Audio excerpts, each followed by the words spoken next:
Assalamu alaikum students. So here I am Muzaffar Hussain Lagari from Mathematics Department, University of St. Jamshoro. So Superb Academy starts online classes. So today is our first class of entry test ECAT Engineering College admission test. So we are starting from chapter number 1 sets. Introduction, there is introduction, basic definitions are there, methods of writing a sets. So it starts from the basic introduction. So lecture number first, chapter number 1 is set. So it is introduced by the German mathematician Georg Cantor in 19th century. So that is the name of mathematician Georg Cantor, who introduced the set theory in 19th century. So you know very well about the set. It is denoted by the capital letters of English alphabet, and the elements of a set are denoted by small letters of English alphabet and separated by comma and enclosed in curly brackets. So that is the introduction, denoted by capital letters of English alphabet. And object or element, they are the members of the sets. They are denoted by small letters, maybe they are numbers, maybe they are names, maybe they are metrics, any object, but it can be written in small letters. So they are denoted by small letters or numbers or etc. So the basic definition about the set is basically well-defined collection of distinct object is called a set. So it must be a collection. So collection is there, and in a collection the members are there, and each member may be different. Each member must be different. So the definition, well-defined collection of distinct object is called a set. So some important points are there, well-defined and collection. So well-defined means अगर आपके पास members given है, if you have given members, so each member must be a different. So हर किसी की properties होंगी. मिसाल के तौर पर अगर आपके क्लास के जितने भी स्टूडेंट्स हैं, अगर आप उन स्टूडेंट्स को देखें, वो हर किसी के नेम्स डिफरेंट होंगे.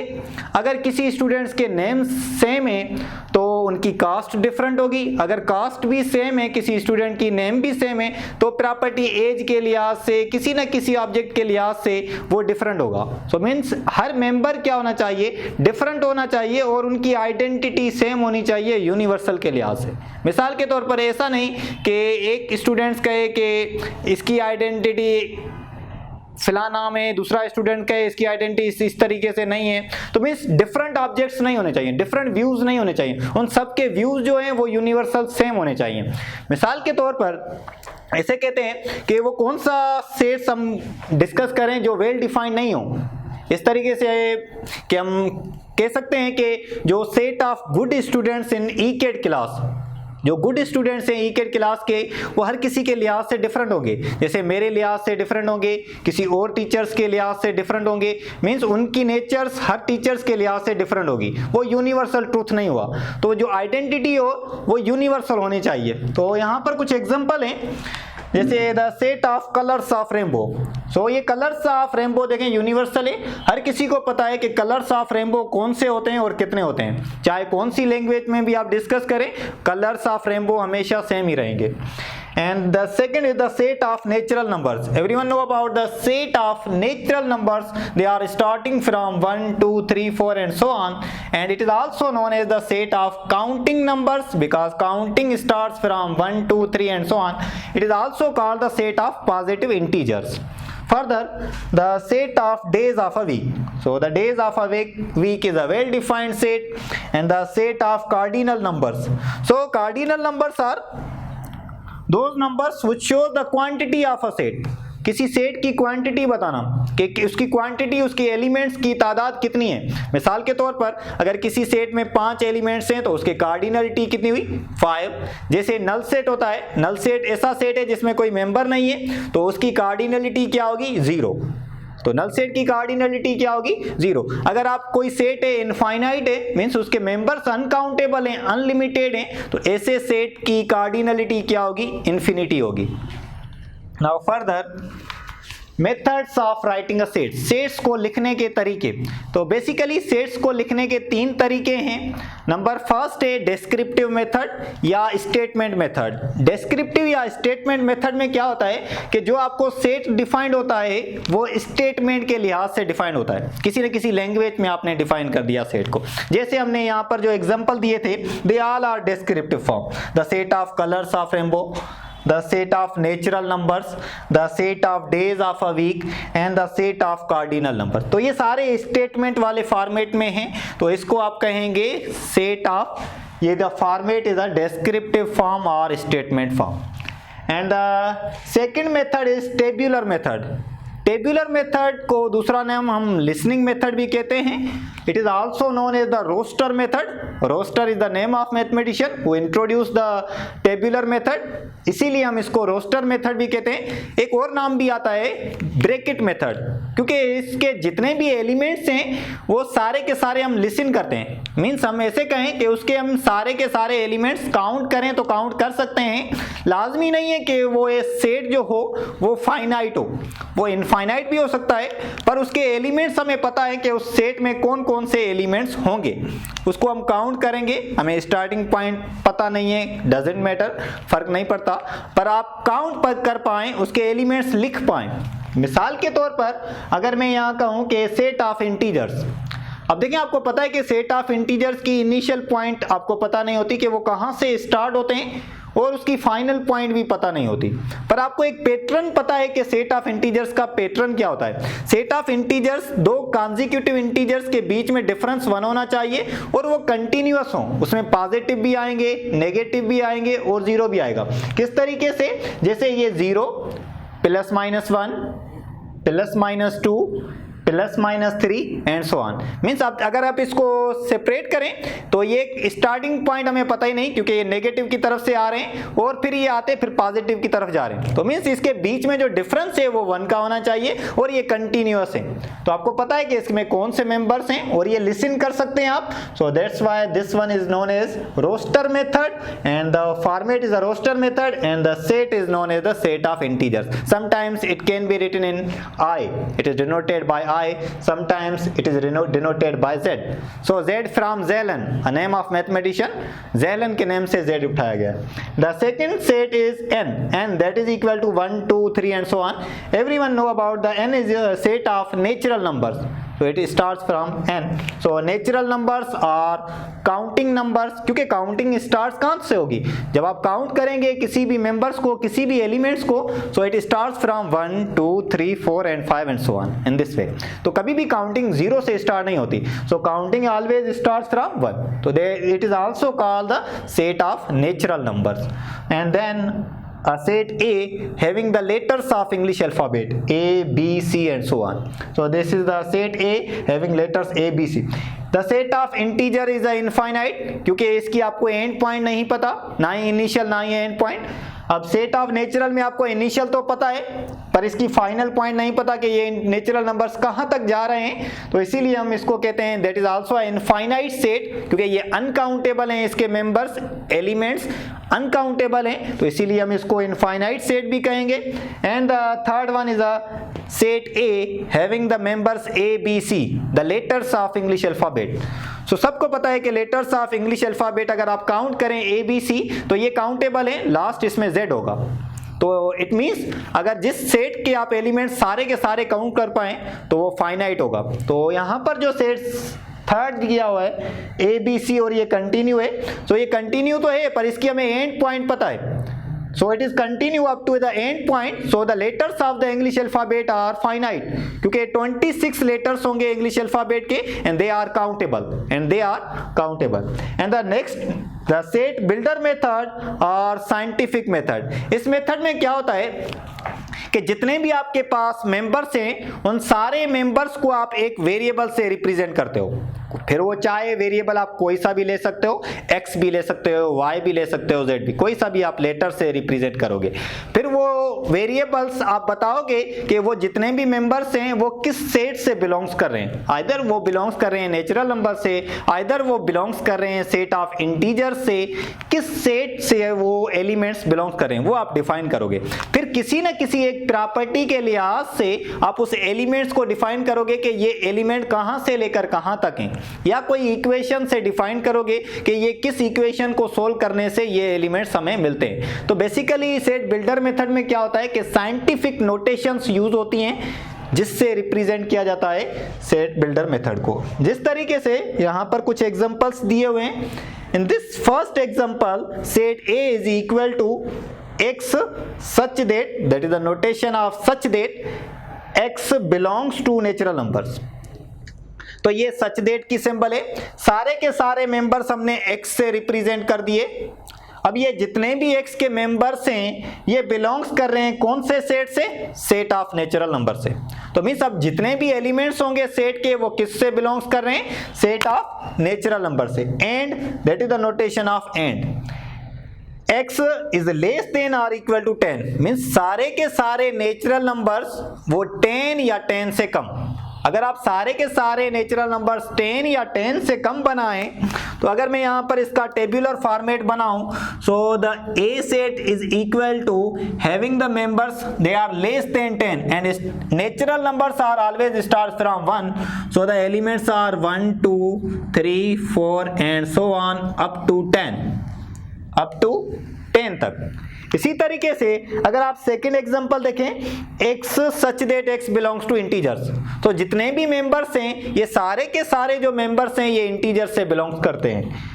एंड अब ये प्रॉपर्टी बता दी है कि वो एलिमेंट्स कौन से हैं, कहां से स्टार्ट होंगे, कहां पर खत्म होंगे। तो ये कह रहा है कि -3 इज लेस देन और equal to x which is less than और इक्वल टू 3। इसका अगर मैं डेस्क्रिप्टिव फॉर्म आपको बताऊं तो इसको डेस्क्रिप्टिव फॉर्मेट में कैसे पढ़ेंगे, set of integers from -3 to +3, the set of integers from -3 to +3। अगर आप इंटीजर्स लिखें from -3 to +3 तो इसका टेबुलर फॉर्मेट क्या होगा, b इज इक्वल टू -3 फिर -2 फिर -1 0 1 2 3 एंड इन दिस।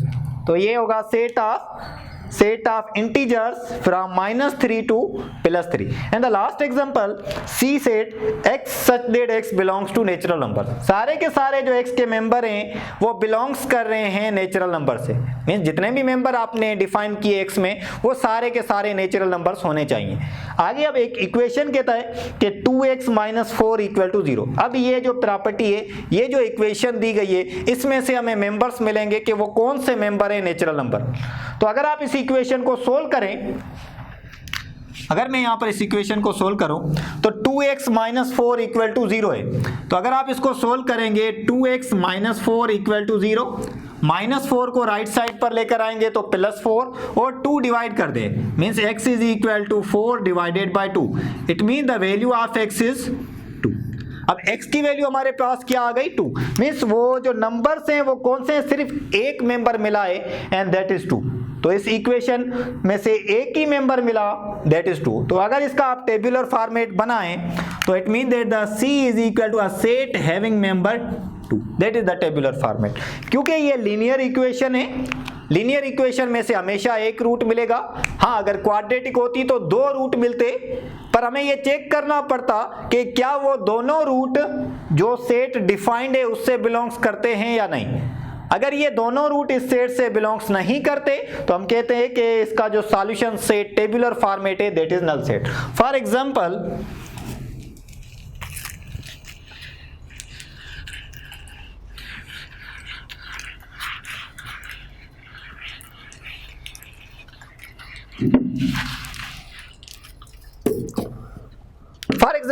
अगर हम एक और एग्जांपल लें, मिसाल के तौर पर अगर मैं कहता हूं कि हमारे पास एक सेट है A, x such that x belongs to set of natural numbers and 2x - 1 = 0।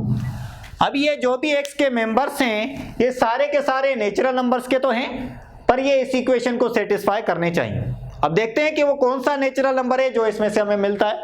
पर अगर आप इस इक्वेशन को सोल्व करें तो ये हो जाएगा 2x - 1 = 0। तो x की वैल्यू जो होगी दैट इज 1/2। अब आपके पास जो आंसर आया है वो 1/2 है and that is not a natural number. This element does not belongs to the set of natural numbers. तो ये एलिमेंट नेचुरल नंबर से बिलोंग्स नहीं करता, लिहाजा अगर आप इसका टेबुलर फॉर्मेट बनाएं तो इसका जो टेबुलर फॉर्मेट होगा that is null set, that is null set. Means क्यों नल सेट? इसीलिए क्योंकि जो आपके पास यहां से इस इक्वेशन में से सॉल्यूशन सेट मिला वो आपके सेट से बिलोंग्स नहीं कर रहा जिस सेट से बिलोंग्स करना चाहिए, तो यहां पर natural number. For example one another, अगर मैं एक और सेट लूं b is equal to x such that x belongs to natural numbers and x square minus 4 equal to 0, तो ये क्वाड्रेटिक इक्वेशन अब यहां पर गिवन है। इस क्वाड्रेटिक इक्वेशन में अगर आप सॉल्व करें तो x स्क्वायर माइनस 4 को राइट साइड पर लेकर आए तो प्लस 4, तो x की वैल्यू क्या हो जाएगी plus minus 2 by taking square root to both sides. अब x की वैल्यू आपके पास प्लस 2 भी आई है माइनस 2 भी आई है। क्या अगर आप इसका टेबुलर फॉर्मेट बनाएं तो क्या इसमें ये दोनों एलिमेंट्स आएंगे या नहीं आएंगे? आप चेक करें कि जो x के मेंबर हैं वो कौन से हैं। x के member set of natural numbers के हैं, तो अब जो सॉल्यूशन आपके पास मिला है उसमें से जो नेचुरल नंबर्स होंगे वो टेबुलर फॉर्मेट में आएंगे। तो आप चेक करें प्लस 2 तो नेचुरल नंबर है पर माइनस 2 नेचुरल नंबर नहीं है। तो अगर इसका आप टेबुलर फॉर्मेट बनाएं तो b is equal to in this way. तो ये फर्दर हम स्टडी करेंगे इसको complete. So now we discuss about the some well known sets. So they are the well known sets. You have to remember all of these. The first one is, this one is the tabular format, this one is the descriptive or statement format. N is equal to 1, 2, 3 and so on. So basically N represents the set of natural numbers, set of counting numbers, the set of positive integers. And the second one is, अगर इस set of natural number में एक element 0 include कर दें तो फिर ये set of whole numbers बन जाता है। सो जीरो इंक्लूड करने से W is equal to set of whole numbers, या नॉन नेगेटिव इंटीजर्स भी कहा जाता है, या set of cardinal numbers. Cardinal number क्यों? क्योंकि ये क्वांटिटी रिप्रेजेंट करता है। कम से कम किसी सेट की क्वांटिटी क्या होगी? जीरो हो गया। अगर किसी सेट में एक एलिमेंट हो तो 1, अगर किसी सेट में 2 एलिमेंट हो तो 2। इन दिस वे मींस किसी सेट में एलिमेंट 0 भी हो सकते हैं, 1 भी हो सकता है, 2 भी, 3 भी, 4 भी, इन दिस वे। तो ये जो भी सेट है इस सेट को हम सेट ऑफ कार्डिनल नंबर्स भी कह सकते हैं। नॉन नेगेटिव इंटीजर्स क्यों कहते हैं? अब यार इंटीजर्स पहले चेक कर लें, then we discuss about the non negative integers. तो set of integers 0 plus minus 1 plus minus 2 plus minus 3 and so on. Z is equal to set of integers. इसको आप सेट ऑफ डायरेक्टेड नंबर्स भी कहा जाता है। अब इसमें कहता है कि नॉन नेगेटिव इंटीजर्स, अगर आप इसमें से इस इंटीजर्स में से नेगेटिव को निकाल दें, मींस वो सेट जिसमें नेगेटिव इंटीजर्स नहीं हो, तो नेगेटिव निकाल दें -1 -2 -3 -4 -5 एंड सो ऑन। अगर ये इंटीजर्स निकाल दें तो आपके पास जो बाकी सेट होगा वो ये होगा set of whole numbers, that is 0 1 2 3 and so on. Then the next is set of odd integers that represent by O plus minus 1 plus minus 3 plus minus 5 and so on. O is equal to set of odd integer. तो इसमें sometimes क्या होता है कि O के ऊपर plus sign आ जाती है, mean the set of positive odd integers. अगर O के ऊपर माइनस साइन, नेगेटिव साइन दे देंगे, it means it represent the negative odd integers. Remember that, अगर O के ऊपर प्लस साइन आ जाए mean the positive odd integers, अगर माइनस साइन हो तो negative odd integers. Same as for even numbers. Even numbers कौन से होते हैं? 0 plus minus 2 plus minus 4 plus minus 6 and so on. वो नंबर्स जिनको 2 डिवाइड करता है वो इवन नंबर्स होते हैं। वो नंबर्स जिनको 2 एग्जैक्टली डिवाइड करे वो इवन नंबर्स होते हैं। तो आप चेक करें, 0 को भी 2 डिवाइड करता है, 2 को भी 2 डिवाइड करेगा, प्लस माइनस 4 को भी, प्लस माइनस 6 को भी। इस तरीके से 2 का डिफरेंस आप ऐड करते जाएं, आपको इवन नंबर्स मिलते जाएंगे। तो that is known as the set of even integers. even numbers भी कहें, even integers भी कह सकते हैं। इसमें क्या होता है, sometimes e के ऊपर अगर प्लस साइन है, it means positive even integers, and that is plus 2 plus 4 plus 6 and so on. sometimes e के ऊपर नेगेटिव साइन होती है, it means negative even integers, -2 -4 -6 and so on. कभी कभी ऐसे भी होता है कि e के ऊपर स्टार दे दिया। मिसाल के तौर पर अगर मैं कहूं कि मैंने ई के ऊपर स्टार दे दिया, अब मुझे ये सेट डिफाइन करना है कि कौन सा है। समटाइम्स मैं इसको इस तरीके से भी लिख सकता हूं, 0, -2, -4, -6 एंड सो ऑन। अब इस सेट का मैं अगर डिस्क्रिप्टिव फॉर्म बनाऊं तो क्या होगा, इस सेट का जो डिस्क्रिप्टिव फॉर्म होगा, the set of non positive even integers. अब देखें इसमें नेगेटिव इवन इंटीजर्स हैं, 0 भी है, पर पॉजिटिव इवन इंटीजर्स नहीं है, so that represent the set of non positive even integers. पर अगर मैं इसको ऐसे लिखूं, 2 स्टार दे दूं और इसमें मैं लिखूं 0, +2, +4, +6 एंड सो ऑन, अब ये कौन सा सेट हो जाएगा, अब ये हो जाएगा set of non negative even integers. तो ये non positive, that is non negative even integer, क्योंकि इसमें से इवन इंटीजर में से नेगेटिव आपने निकाल दिए। The next is prime numbers. So P indicate the prime numbers having the elements 2, 3, 5, 7, 11, 13 in this way, and P is a set of prime numbers। पर हमें कैसे पता चलेगा कि कौन से नंबर्स प्राइम होते हैं? वो नंबर्स जिसके 2 फैक्टर्स हो, वो नंबर्स जिसके 2 फैक्टर्स हो, ऐसे नंबर्स को आप प्राइम नंबर्स कहते हो, और वो पॉजिटिव होने चाहिए। तो फैक्टर्स का क्या मतलब, मींस जिसको 2 नंबर्स डिवाइड करें, एक डिवाइड करे 1 और दूसरा इटसेल्फ अपने आप का टेबल लगे। मिसाल के तौर पर जैसे यहाँ पर एक नंबर है 2, अब 2 पर एक 1 का टेबल जाता है और दूसरा 2 का टेबल जाता है। इसी तरीके से एक नंबर आप 3 लें तो 3 पर 1 का टेबल जाता है और 3 का टेबल जाता है। इन दिस वे 5 पर भी 1 का और 5 का कोई एक्स्ट्रा टेबल नहीं लगता। ऐसे नंबर्स जिसके सिर्फ एग्जैक्टली 2 फैक्टर्स हो, 1 और इटसेल्फ, ऐसे नंबर्स को आप प्राइम नंबर्स कहते हो, जैसे 2, 3, 5, 7, 11, 13। अब 9 जो है वो प्राइम नंबर नहीं है। क्यों नहीं है? क्योंकि 9 पर 1 का टेबल भी जाता है, 9 का भी जाता है, पर एक और टेबल है 3 भी डिवाइड करता है।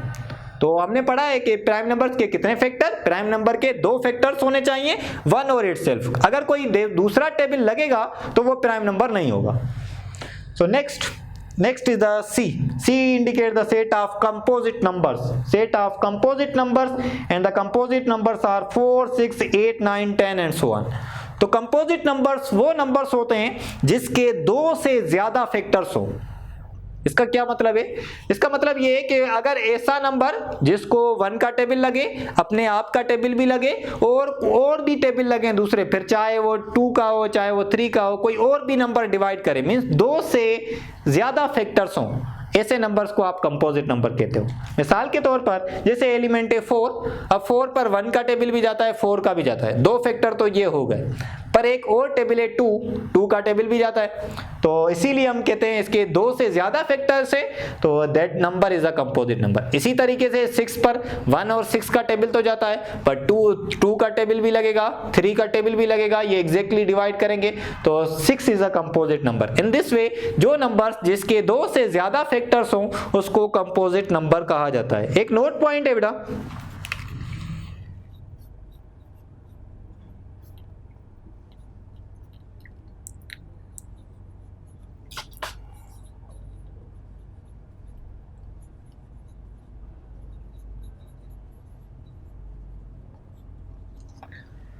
One is nor prime nor composite. 1 ना ही प्राइम नंबर है ना ही कंपोजिट नंबर है। क्यों? क्योंकि 1 एक ऐसा नंबर है जिसका सिर्फ एक ही फैक्टर है, 1 इटसेल्फ, कोई और फैक्टर नहीं है इसका। तो ऐसा नंबर जिसका सिर्फ एक ही फैक्टर है तो वो प्राइम नंबर्स नहीं होगा, क्योंकि हमने पढ़ा है प्राइम नंबर्स के लिए कितने फैक्टर होने चाहिए, 2 फैक्टर्स होने चाहिए। अगर किसी नंबर के 2 फैक्टर हैं तो प्राइम, 2 से ज्यादा है तो कंपोजिट, अगर 2 से कम, जैसे 1 था उसका एक ही फैक्टर था, तो ये ना ही प्राइम नंबर है ना ही कंपोजिट नंबर है। सो आज के लिए so that is the end of the today's first lecture on the basic introduction of the set theory.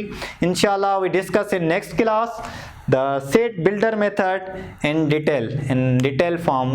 Many examples are there about the set builder form, in which equations are given, in which the multiplication of variable are given, 2 equations are given, there is intersection, union. Also we discuss some basic definitions about sets. Okay, thank you all. Okay, so now we discuss some basic definitions about the set. The first basic definition is null set. null set is also called empty set, another name is void set, one another name is vacuous set. So the meaning is same, means a set, the definition is a set having no element. ऐसा set जिसमें कोई member ही ना हो, ऐसे set को हम क्या कहेंगे? नल सेट कहेंगे. मिसाल के तौर पर अगर आप नेचुरल नंबर्स का सेट लें जो 1 से कम हो, ऐसा नेचुरल नंबर का सेट जो 1 से कम, हमें तो पता है कि नेचुरल नंबर्स स्टार्ट्स होते हैं 1 2 3 एंड सो ऑन. अगर आप 1 से कम सेट ऑफ नेचुरल नंबर लेंगे तो कोई भी नहीं होगा, and the set will be null set. It is denoted by Greek letter phi, that is the notation for null set, or just a curly bracket. Sometimes it can be written as Greek letter phi, sometimes it can be written as just a curly bracket. So examples are there, some few examples about the null set. The first example is a set A is equal to x such that x belongs to natural numbers. So all members are belongs to natural numbers and x is less than 1. So there is no any element of natural number which is less than 1. So means the set is a null set. So this set is a null set. And the another example number B, x such that x belongs to the integers and 3 less than x less than 4. The descriptive form of the set B is a set of integers between 3 and 4. So there is no any integers between 3 and 4. ऐसा कोई भी integers नहीं है जो 3 और 4 के बीच में हो, क्योंकि इंटीजर्स के बीच में जो डिफरेंस है दैट इज 1 का डिफरेंस हो जाता. तो फर्स्ट अगर 3 है तो नेक्स्ट 4 होगा, देन 5 होगा, देन 6 इन दिस वे. तो 3 और 4 के बीच में कोई भी इंटीजर्स नहीं आएगा. So this example is also null set. So that is the tabular format null set, or this one is also can be written in this way, in this way. So x such, the next example, x such that x belongs to the positive even integers. So here is the positive even integers. So positive even integers means +2, +4, +6 and so on. And x is less than 2. So positive even integers होना चाहिए और वो 2 से कम होना चाहिए. So 2 से कम कोई भी positive even integers नहीं होता. It means this set is also a null set. The last one example, x such that x belongs to real numbers and x square plus 1 equal to 0. अब सारे के सारे real number जो इस equation को satisfy करें, हमारे पास जो इक्वेशन है x square plus 1 equal to 0, अगर आप इस इक्वेशन को सोल्व करें तो ये हो जाएगा x स्क्वायर इक्वल टू -1. अगर आप दोनों तरफ से स्क्वायर रूट देंगे तो x is equal to plus minus square root of -1. It means x is equal to plus minus iota. अब आपको पता है आयोटा कॉम्प्लेक्स इमेजिनरी यूनिट है. ये इमेजिनरी यूनिट है तो ये रियल नंबर नहीं है, तो that is not a real number. तो इसका भी जो सॉल्यूशन सेट आएगा टेबुलर फॉर्मेट में, जो सॉल्यूशन सेट आएगा दैट इज नल सेट, क्योंकि हमें कोई भी रियल नंबर नहीं मिला, हमें कोई भी रियल नंबर नहीं मिला. The second definition is singleton set. Singleton set means a set having only one element. ऐसा सेट जिसमें एक ही मेंबर हो, ऐसे मेंबर को हम कहते हैं singleton set. So in this example a set A is given having an element A, and the example number B having element 0, example number C having just a symbol plus, that is the element. Example number D having element a Greek letter phi, it is also a singleton set. कुछ student इसको null set consider, पर ये गलत है, क्योंकि आप देखें इस कर्ली ब्रैकेट में अगर कोई सिंबल आ गई तो वो एलिमेंट काउंट होगा उस सेट का, तो यहाँ पर एलिमेंट काउंट होगा, that is also a singleton set. In this way Ali it is a name, just a one element, it is singleton set. F set है, इसमें ये सेट को रिप्रेजेंट करता है, ये इसका मेंबर है, एलिमेंट है, तो that is also a singleton set. And G x such that x belongs to natural number, सारे नेचुरल नंबर जो इस इक्वेशन को सेटिस्फाई करें. अगर आप इस इक्वेशन को सोल्व करें तो एक्स स्क्वायर इक्वल टू +1 हो जाएगा, स्क्वायर रूट देंगे तो x इज इक्वल टू +-1. अब +1 आपके पास एक एलिमेंट मिलता है नेचुरल नंबर का, so that is also singleton set. Now the next definition is finite set. ऐसा सेट जिसमें नंबर ऑफ एलिमेंट्स काउंटेबल हों तो उस सेट को फाइनाइट कहा जाता है. a set in which number of elements are countable, limited और finite is called the finite set. जैसे एग्जाम्पल नंबर ए में है 1 2 3 the set of natural numbers from 1 to 100 but is a countable, and another set is B having elements A B C and so on. तो जो elements हैं A B C and so on, they are the letters of English alphabet, so they are countable because the last letters are X Y Z up to Z. Z is the last letter of English alphabet. So the last definition, infinite set, a set having number of elements are uncountable, ऐसा set जिसमें number of elements uncountable हों, unlimited हों, ऐसे set को आप infinite set कहते हैं. जैसे सेट ऑफ इंटीजर्स के एलिमेंट्स इनफाइनाइट है, अनकाउंटेबल हैं, आप काउंट नहीं कर पाएंगे. Set of natural numbers uncountable हैं, set of prime numbers are uncountable. तो ये जितने भी एलिमेंट्स हैं सेट के, they are uncountable. So up to this, so inshallah in next class we discuss about subsets, types of subsets, order of sets and some more definitions about the set. Okay, thank you all. Allah Hafiz.